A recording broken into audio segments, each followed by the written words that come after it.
아니면 뭐 이런 개나리 나는 이런 파지가 있어요. 그러니까 인터넷에 파지라고 치시지 말고 파마지라고 치시면 이게 나와요. 근데 얘 같은 경우에는 하나에 50장 정도 들어가 있는데 얘가 150원 정도밖에 안 하거든요. 근데 문제는 뭐냐면, 안녕하세요, 청담동 민석쌤입니다. 요즘에 그 집에서 셀프로 이렇게 옆머리 누르는 다운펌을 많이 하시더라고요. 그래서 이제 거기에 대해서 좀 설명을 해드릴 건데, 일단 다운펌 종류 같은 경우에는 뭐 여러 가지가 있어요. 뭐 어떤 걸 사시든 본인한테 잘 맞는 걸 사시면 되는데, 문제는 크게 두 종류로 나뉜다고 보시면 되세요. 다운펌 약을 쭉 짰을 때 또는 이렇게 떴을 때에 좀 걸쭉한 애들이 있고, 그리고 조금 이렇게 떴을 때나 짰을 때에 흘러내리는 듯한 그런 조금 묽은 애들이 있어요. 이거를 이제 본인에 맞춰서 쓰시면 되는데, 보통 좀 걸쭉한 애들은 옆머리가 좀 많이 심하게 뜨시거나 모발이 두꺼우신 분들은 걸쭉한 걸 쓰시는 게 좋아요. 왜냐면 얘가 이제 딱 눌렀을 때 그 붙임성이 있기 때문에 잘 붙거든요. 근데 되게 소프트한 다운펌 약을 바르게 되면 아무래도 붙여놔도 다시 이렇게 떠버려요.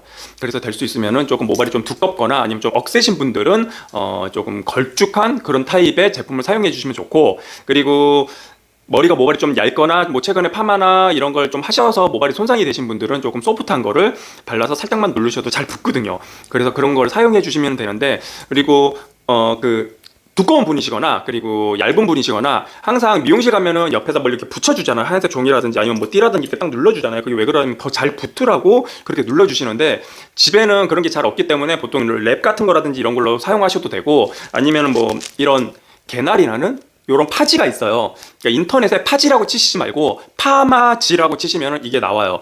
근데 얘 같은 경우에는 하나에 50장 정도 들어가 있는데 얘가 150원 정도밖에 안 하거든요. 근데 문제는 뭐냐면 배송비가 3,000원이야.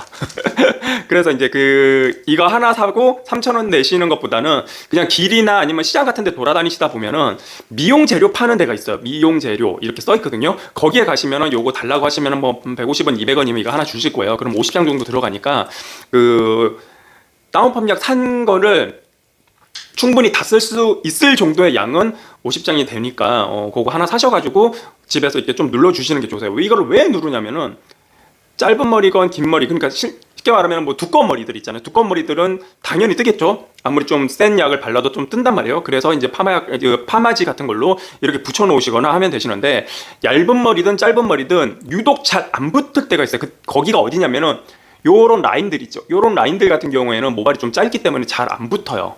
그래서 이런 파마지로 이렇게 눌러 놓으시면은 좀 더 잘 붙게끔 해주기 위해서 이런 파마지로 이렇게 누르는 거니까, 될 수 있으면 이런 파마지를 쓰시는 게 좋고, 보통 투블럭 많이 하시는 분들은 보면은 6mm 정도로 하시면은 전체적으로 잘 안 눌려요. 그래서 한 9mm 정도를 했을 때, 미니멈 9mm 정도를 했을 때는 어느 정도 좀 눌리기 때문에 이 파마지를 발라놓고 좀 눌러주시는 게 좋으시고, 6mm 같은 경우는 누르기에는 조금 빡셀 수도 있어요.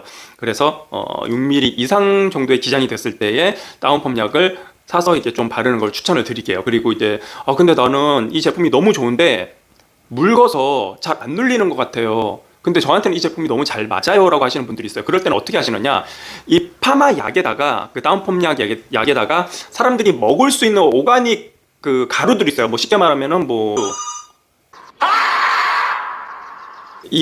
사람들이 먹을 수 있는 오가닉 가루 같은 걸 좀 넣으면 돼요. 뭐 예를 들면 밀가루라든지 뭐 튀김가루라든지 이런 거를 조금 넣으시면 되는데, 어느 정도로 넣냐면은 비율을 일단은 티스푼 있잖아요. 티스푼 하나 정도로 넣고 섞어보세요. 그래서 그 걸쭉함을 한번 보시고 좀 모자라다 싶으면 티스푼을 한 번 더 넣으세요. 그래서 조금씩 해보면서 본인이 걸쭉함을 맞춰가면서 사용을 해주시는 게 좋기 때문에 너무 숟가락으로 한꺼번에 팍 넣는 것보다는 티스푼으로 조금 나눠가면서 조금씩 넣어서 이렇게 섞어보시면은 그 걸쭉함이 조금씩 달라지실 거예요. 그래서 그 제품으로 이렇게 발라 놓으셔도 되세요.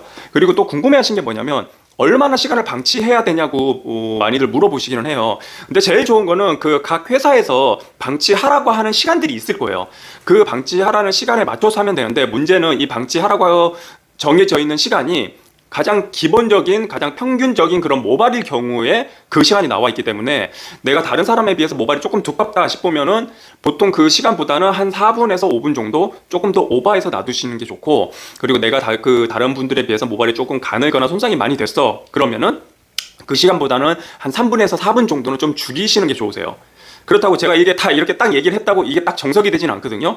그렇기 때문에 일단 한번 해보고 테스트를 한번 해주는 게 제일 좋기는 해요. 그래서 처음에는 아 그래 오늘 나 이게 처음 해보는데 뭐 처음에 딱 한 방에 딱 했을 때 되면 너무 땡큐지. 근데 그렇게 안 될 수도 있기 때문에 처음에는 너무 기대감을 너무 높이시지 말고 한 방에 나 딱 끝내야지 이렇게 하는 것보다는 그래도 내가 내 머리 셀프를 해보니까 어느 정도는 해야 되겠다, 어느 정도는 방치해야 되겠다라는 기준점을 잡기 위해서는 처음에는 일단 본인이 이제 설정을 해보시고 생각을 해보시고 내 모발은 굵거나 뭐 가늘거나 그랬을 때에 어느 정도의 시간을 맞춰서 조절을 해보시면 될 거예요. 그리고 뭐 열 처리를 해도 좋긴 하지만은 보통 열 처리는 집에서 할 수 있는 게 그 드라이기밖에 없잖아요. 근데 드라이기를 1분만 이렇게 들고서 막 쐬도 팔 아파. 그래서 뭐 굳이 드라이기로 열 처리를 하는 것보다는 자연 방치로, 그러니까 자연스럽게 뒀을 때 몇 분 두라고 많이 써 있으니까 거기에 맞춰서 그렇게 이제 시술을 하시면 될 것 같습니다. 자, 오늘 영상 여기까지고요. 혹시 이 영상에 많은 도움이 되셨다면은 좋아요과 구독과 알림 설정까지 부탁드릴게요. 그럼 다음 시간에 또 뵐게요. 안녕.